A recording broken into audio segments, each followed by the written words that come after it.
최재천의 책갈피. 오늘은요 역사책입니다. 세계사. 하나는 독일 자기 글쟁이라고 표현했는데, 글쟁이 알렉산더 폰 쉔브루크의 주로 편집 칼럼 기자인데, 세계사라는 참을 수 없는 농담, 짧지만 우아하게 46억 년을 이야기합니다. 그리고 두 번째 책은 주경철 교수님의 유럽인 이야기인데요. 먼저 세계사라는 참을 수 없는 농담에 대해서 이야기를 좀 나누겠습니다. 느끼시겠지만 제가 좋아하는 책은 포스트잇이 많이 붙습니다. 이 아름답고 좋은 책을 왜 그렇게 소개했을까, 언론들이. 좋은 책입니다. 정말 좋은 책이에요. 몇 장 넘기다가 누구나 느끼실 수 있을 겁니다만, 우리 시대에 지금 거대사가 대단한 유행이잖아요. 빅 히스토리가. 그리고 작년과 올해에 걸쳐서 지금 한국 사회, 한국 출판업계, 유발 하라리가 준 충격은 엄청나죠. 특히 그 사피엔스가 준 충격 어마어마한데, 이 책도 유발 하라리와 가장 많은 이야기를 나눴다. 가장 큰 도움을 받았다. 훌륭한 친구에게. 그리고 군데군데 유발 하라리의 생각들이 들어가 있습니다. 서로 간에 아주 긍정적인 좋은 영향을 주고받다는 걸 느낄 수가 있습니다. 수년 전부터 마이크로소프트의 빌 게이츠가 특별히 거대사를 사랑하고 거대사 공부를 후원하고 이런 이야기가 나왔잖아요. 본격적으로 온 세상이 지금 거대사라는 거대한 열풍, 여기에 휩싸여 있다는 생각을 하는데요. 늘 놀랍다는 말씀드리지만, 이 짧은 책에다가 어떻게 46억 년을 담을 수 있는지. 한때 이제 미시사가 유행하던 시절이 있었고 그랬지만, 다시 전체로서의 거대사 흐름으로 와가지고 지금 우주 전체의 역사, 그리고 지구 46억 년의 역사를 이야기하는데, 꼭 유발 하라리 책과 같이 연계되어서 보셨으면 좋겠다는 말씀을 드리고요. 이분께서 솔직히 치인하시는 부분이 있습니다. 이 책 단점이 있다. 한국인 독자들에게 보내는 서문에서. 어떤 단점이 있느냐. 첫째, 유럽적인 시각이다. 이 책은 피할 수 없고 또 피하고 싶지도 않았던 유럽 중심주의적 관점에서 쓰인 세계사다. 이에 대해 사과의 말을 전하며 그럼에도 기꺼이 나의 시각을 따라 인류의 역사를 살펴보고자 하는 한국의 모든 독자들에게 고마움을 전한다. 대단히 정직합니다. 절저히 유럽 중심적인 책입니다. 그래서 기억컨대 한국이라는 단어는 한 군데인가 어디 나오고요. 그 다음에 중국조차도 거의 사례로 언급되지 않아요.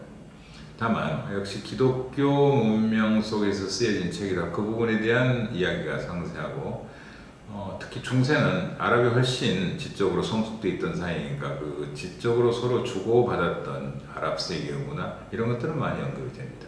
거기까지는 저자의 세계관이나 그런 역사학이 확장이 되어 있지만, 그 다음 우랄 알타이 산맥을 넘어서는 더 이상 전개되지 않는다는 점을 말씀을 드리고 싶고요. 꼭 말씀드리고 싶은 부분을 한 군데를 적어놨습니다.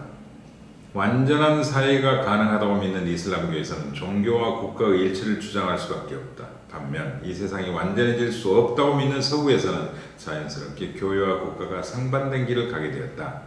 난감한 상황에 대처하고 다양한 견해들을 조율하기에 민주주의가 유일한 해결책으로 제시된 것도 같은 맥락에서였다.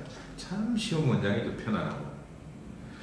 다음에요. 제가 질문에 대해서 늘 강조를 합니다만, 20세기가 낳은 독보적인 자유주의 사상가 칼 포퍼에 따르면 항상 모든 것에 질문을 던지는 정신이야말로 유럽 고유의 특징이며 동시에 서양 세계가 갖는 핵심적인 경쟁력이다. 포퍼는 내적으로 늘 불안정한 상태에 있는 것을 서양의 전형적인 특징으로 꼽았다 이랬어요. 또 이런 재밌는 예도 잘 듭니다. 세계사를 100분짜리 영화에 견준다면 인간이 돌을 쪼개기 시작한 순간에서 시작해 나토와 구글이 창설되고 로봇과 자율주행 자동차를 발명한 시점까지는 1초가 채 되지 않는 시간에 해당된다. 누굽니까? 갑자기 생각 안 납니다. 코스모스, 그 유명한 칼 세이건 선생이 창백한 푸른 점에서 맨 처음에 이런 사례를 들었잖아요. 인류 역사를 1년으로, 46억의 역사를 1년으로 나눈다면 인간이 태어난 것은 12월 31일 11시 45분이고 불을 사용한 건 11시 59분 몇 초고 이런 말씀 나오잖아요. 요즘 들면 이런 예들 많이 나와요. 얼마 전에 제가 기억 안 납니다만 또 다른 책에서도 이런 방식으로 예를 들었던데, 이것도 일종의 유행 같죠. 최근에 서양 사람들 자기 분야를 그런 방식으로 압축해가지고 설명하는 방식들은 재밌어요. 우리 역사도 그렇게 한번 해보고 싶다는 느낌도 들었습니다. 이 책에 대해서는 여기까지 설명드리고요.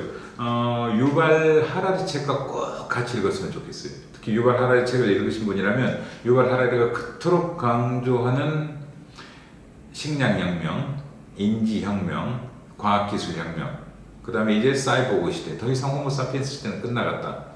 이런 맥락과 이 책이 얼마나 관통되고 있는지를 느낄 수 있는 겁니다. 이 짧은 책에다가 그 역사를 녹여낼 수 있다는 게 정말 놀라울 정도입니다. 놀라워. 정말 새로운 지식도 많이 담겨 있습니다.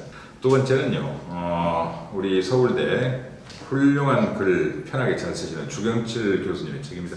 한 권은 제 기억에 제가 이번 4월인가 5월에 사서 읽었던 기억이 나는데요. 그때 책이고, 두 번째 책은 이번에 나왔습니다. 후기에 이 책을 어떻게 저술했는가가 나옵니다. 파워라이터 원이라고 네이버 캐스트가 있습니다. 매주 온라인상에 글을 올려요. 그러니까 지금까지 교수님께서는 늘 미리 쓰고 원고를 고치고 이런 식이었는데 매주 이제 주간 단위로 올리는 거죠. 마치 옛날 신문 연재소설 쓰듯이. 그렇게 해서 새로운 경험이었다.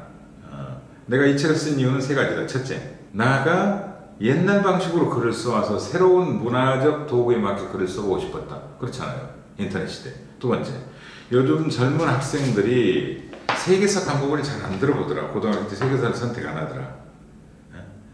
세계로 나아가야 될 사람들이기 때문에 좀 역사에 대해서 공부를 했으면 좋겠다. 그 다음에 재밌는 말씀 쓰셨던데 저도 읽으면서 느꼈거든요.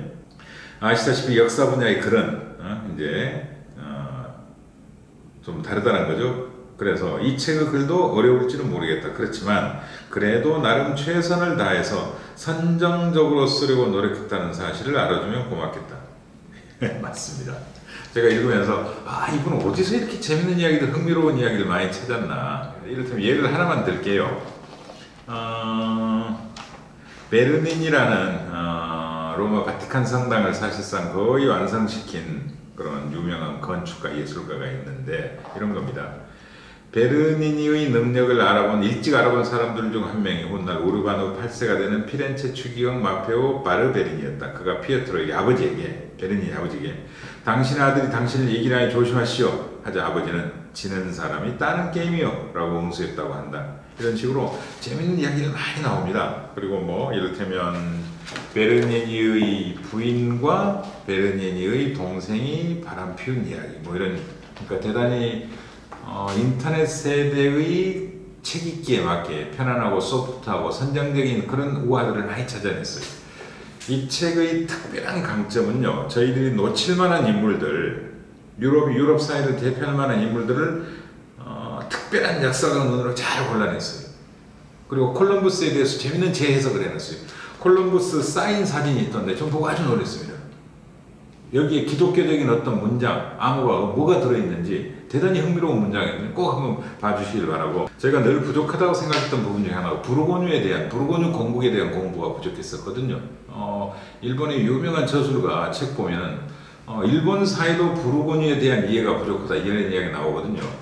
여기 지도로 잘 설명해 놓으셨던데, 그러니까 왼쪽에 프랑스가 있고 오른쪽 끝에는 신성 로마 제국이 있는 거죠. 그 중간에 회랑으로 쭉 해가지고 지금 네덜란드, 덴마크, 벨기에, 프랑스 북동부인 부르고뉴 지방 이쪽을 잇는 별도의 나라가 있었잖아요. 이 두 나라 사이에.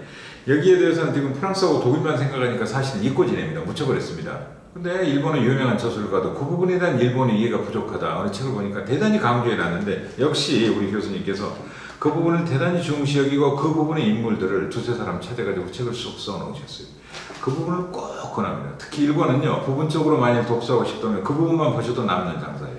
오늘은 두 권의 책을 소개해드렸는데요. 첫 번째 책은 여러분들이 너무나 잘 아시고 한국사의 역사에 대한 여러 베스트셀러를 남기고 계시는 주경철 교수님의 유럽인 이야기 세 권을 목표로 쓰고 계신데 지금 두 권까지 나왔습니다. 첫 권은 중세에서 근대의 별을 본 사람들, 두 번째는 근대의 빛과 그림자고요. 맨 처음으로 소개시켜드린 책은 이 책은 원제를 좀 소개시켜야 돼요. 제목이 너무 야하잖아요. 세계사라는 참을 수 없는 농담. 이건 본래 제목은 아니고요. 원래 제목은 벨트게 지테투 보니까 세계사는 어디로 가느냐?